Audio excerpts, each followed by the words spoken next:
Halo Burut, sekarang aku kerjain soal gerak melingkar beraturan yang nomor 3. Jadi soalnya itu tuh ada gambarnya roda A, B, D, A, B, C, sama D.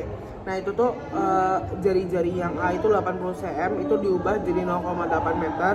Dan jari-jari B itu 40 cm diubah jadi 0,4 meter, diubah jadi meter.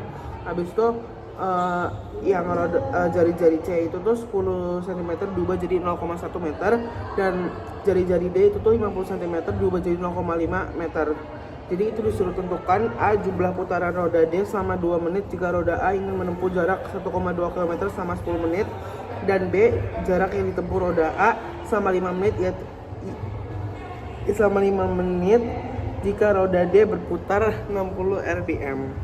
Jadi pertama-tama itu cari VC sama dengan VD. Jadi itu omega kali R kali jari-jari sama dengan omega kali jari-jari. Ini C, ini D, yang kiri C, yang kanan D. Terus habis itu tinggal masukin aja ini W omeganya C kali 0,1 sama dengan 2pi. 2pi itu tuh omeganya yang kecepatan D-nya. Habis itu kali jari-jari R-nya. Kita kan mau cari jari-jari yang D-nya. Habis itu jadi omega C kali 0,1 sama dengan 2pi, jari-jarinya 0,5. Habis itu omega C itu sama dengan 10 pi radian per sekon. Terus habis itu gambar ini cari W itu tuh omega C sama dengan omega D. Nah itu jadi 10 pi sama dengan VB per 0,4. Jadi VB nya itu sama dengan 4 pi meter per sekon. Itu tuh VA sama dengan VB. Jadi VA nya itu tuh 4 pi meter per sekon. Nah kalau udah ketemu VA nya tinggal kita cari yang A nya. Yang A itu tuh VA sama dengan 1200 meter per 600 sekon sama dengan 2 meter per sekon. Coret-coret ini 2. Terus habis itu VA itu sama dengan VB.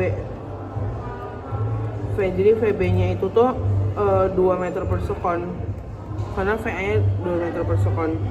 Terus ya omega B sama dengan omega C ya. Terus habis itu 2 per 0,4 sama dengan VC per 0,1. 5 sama dengan hasilnya jadi 5 sama dengan VC per 0,1 itu tuh VC 0,5 meter per sekon. Nah terus habis itu ini tarik garis ke sini. Nah habis itu kecepatan C sama kecepatan D itu sama. Jadi VD maksudnya sama dengan jadi VD nya 0,5 meter per sekon. Habis itu pakai rumus V sama dengan omega kali R mencari kecepatannya. Mencari omeganya, kecepatan sudutnya 0,5. Terus habis itu jadi omeganya sama dengan 1 rad per sekon. Pakai rumus omega sama dengan theta per T. Di 1 sama dengan theta per 120. Itu tuh tarik garis theta sama dengan 120 rad. Terus itu tuh sama dengan 9,1 putaran. Terus habis itu buat cari yang B nya itu VA sama dengan S, pakai rumus VA sama dengan S per T itu tuh A nya. Jadi 4 pi sama dengan S per 300. Jadi SA nya sama dengan 1200 pi meter. Udah selesai. Makasih Bu.